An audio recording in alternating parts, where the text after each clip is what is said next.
Les Soninké du Haïré sont originaires du Guidimaka, une région historiquement peuplée par des Soninké dans l'espace sahélo-soudanais.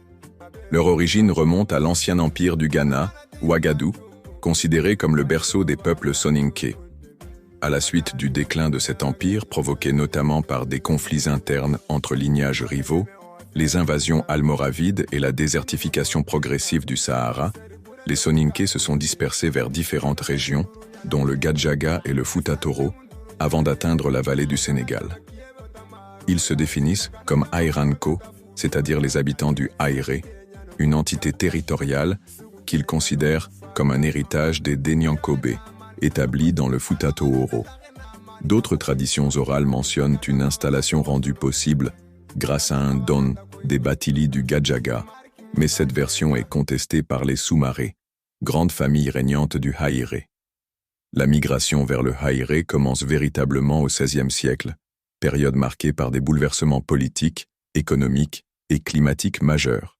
Déclin du commerce transsaharien, sécheresse et famine, chute des grands empires, comme le Songhai et la montée de la traite négrière atlantique.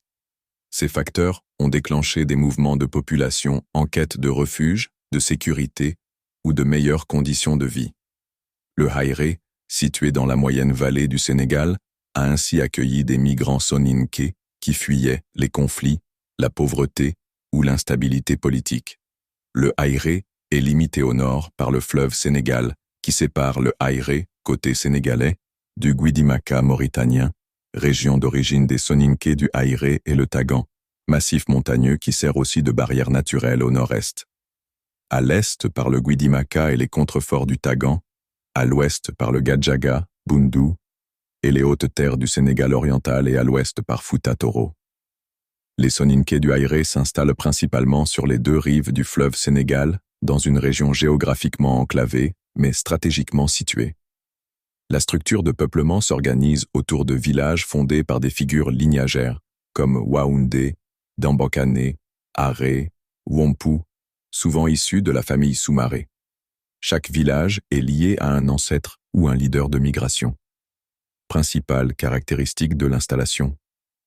Création de subdivisions territoriales nommées d'après les ancêtres, émergence de chefferies traditionnelles dirigées par les Soumaré, appui des griots, Wassa, qui accompagnent et racontent les migrations.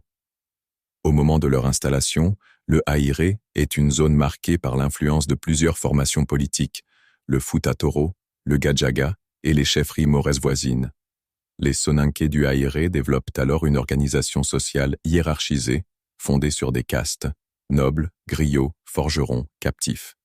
Ils établissent aussi des relations complexes avec leurs voisins, oscillant entre coopération et conflit, notamment avec les Denyankobé et les Almami du Fouta. Les Airanko ont connu plusieurs formes de résistance, contre la traite négrière qui déstabilisait les populations, contre la colonisation française, qui modifia la chefferie traditionnelle en une chefferie administrative, contre les crises climatiques et alimentaires, famine, sécheresse. Ces éléments ont parfois entraîné de nouvelles vagues de migration, notamment vers les zones urbaines du Sénégal ou l'étranger, France-Mauritanie.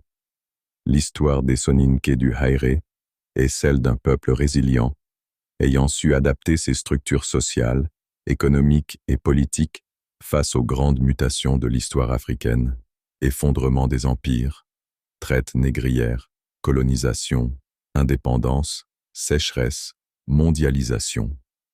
Leur présence dans la moyenne vallée du fleuve Sénégal reste aujourd'hui encore un témoignage vivant de leur longue tradition migratoire et de leur capacité à façonner un territoire autour de leurs valeurs, lignages et récits fondateurs.